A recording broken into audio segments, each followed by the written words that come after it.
Well, this is where I'll start this video. Kind of starts here with a few odds and ends. Any of you that have picked up a project, you don't know exactly what I'm talking about. Reminds me of a C.W. McCall song. It's bound to find something goofy, like a bunch of field mice living in your air filter, or all the float parts for your gas cap inside your gas tank, or something. Anyway, so I picked up this Arctic Cat from a friend of mine. Hadn't been running in a few years. Went through this thing.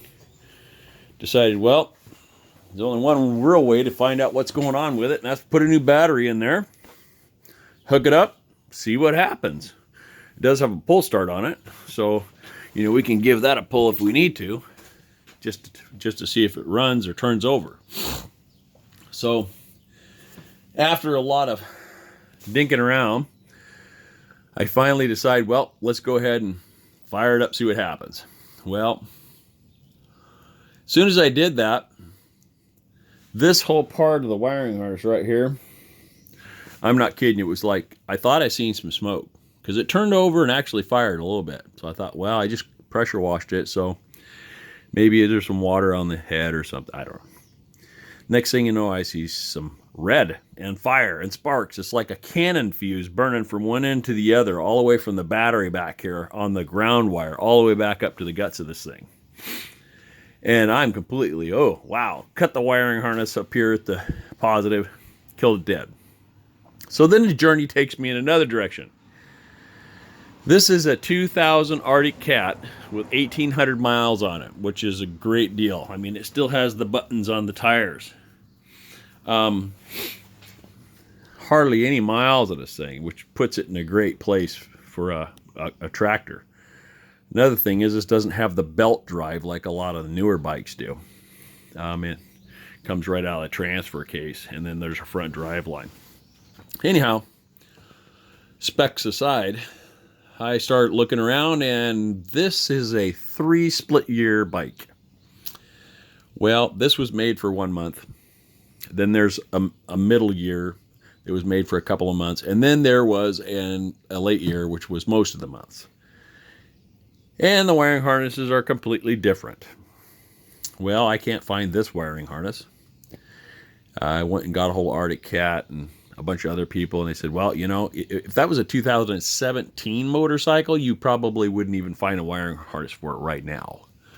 I mean, that's just kind of the way the market is. I swear it's a nylon timing gear. When it goes bad, just go buy yourself a new one. Sort of like a phone. If it croaks, you get a new one. Anyway, hate to do that with something that's $6,000. Anyhow, so we'll get on with the story here. We decided that probably the best way to do it is, rip all the fairing and stuff off of it, and all the extra stuff that's in the way that slows you down. Go through and clean every terminal. Clean it all up. Spent $13 and went and downloaded basically a schematic of this whole bike from one end to the other, which is a lot of stuff, except for the winch. It doesn't have anything on the winch, which is fine. I went through every component on a checklist. I built myself a 30 by 48 plotter sheet of the wiring schematic. Literally went through every component. Check the starter switch, check the gear shift identifier, check the rectifier, check the solenoids, check the resistance on everything here and there. Went through the whole bloody thing because I'm looking for what has caused it to go pop woof. Because, once you let the smoke out of this stuff, it just doesn't work right. So, put some more stuff in here that doesn't have the smoke let out of it. Rewired the whole bloody thing. Come to find out, try to start up again, had a wire getting hot. So I have a quick disconnect this time. I got an alligator clip for the positive, so I can jump it off there right quick.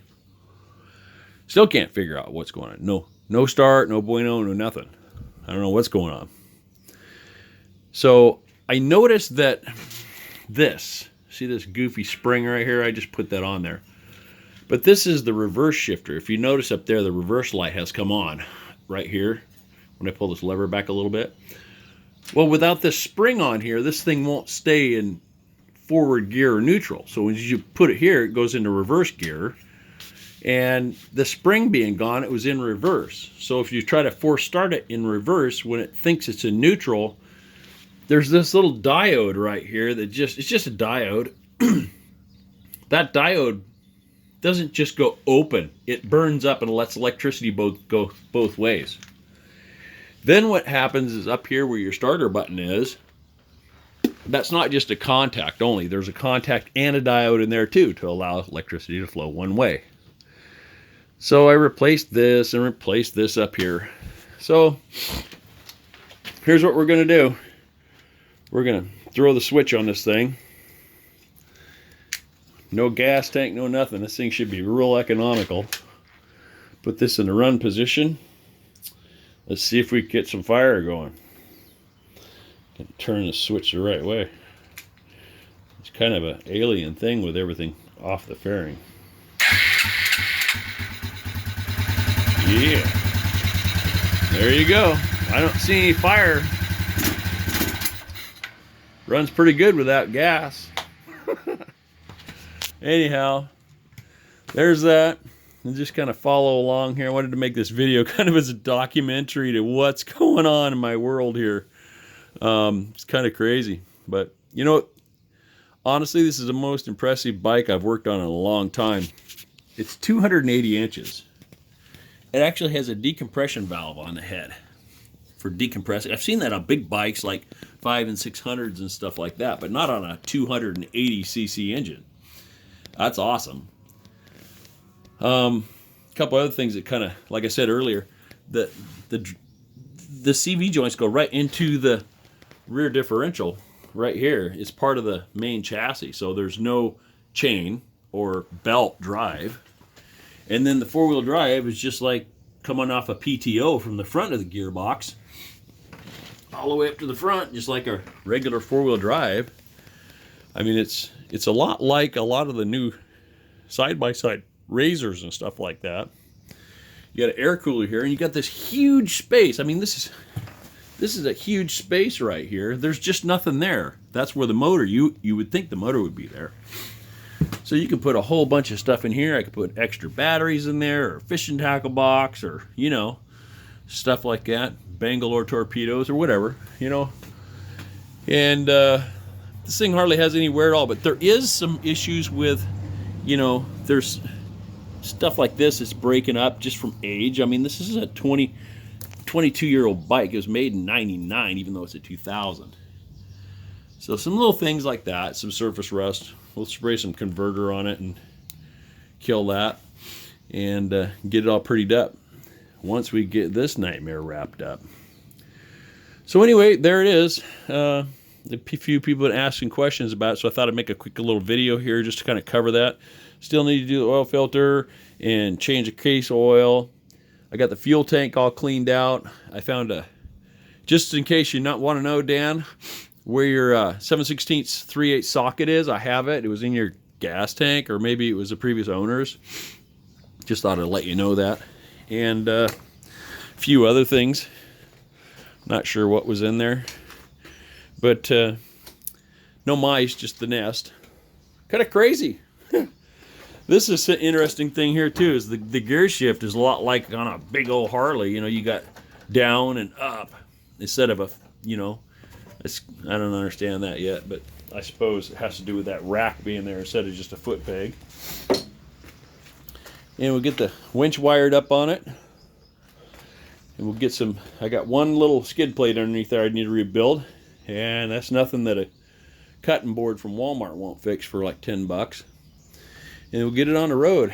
So this isn't going to be a fast machine. This thing's only rated for like 39 miles an hour, wide open and high range. But in low range, at 4,000 RPMs, it'll only do 3 miles an hour. So that's kind of what we're looking at for elk hunting and stuff out here. Is it ain't a fast thing. You could get killed right quick out there fast. So not a sand duner. Anyway, I'm gonna let this go and see you guys later. Oh yeah, I got a seat cover. I gotta get a new seat cover. Other than that, man, this is a great find. Still have some paperwork to deal with it on it, got to catch up with the original owner and get some paperwork signed, get the title squared away. So there is we do have a handle on that. It's not like it's a lost title. It's been sold 20 times or something, so we're not worried about that. We got a registration anyway.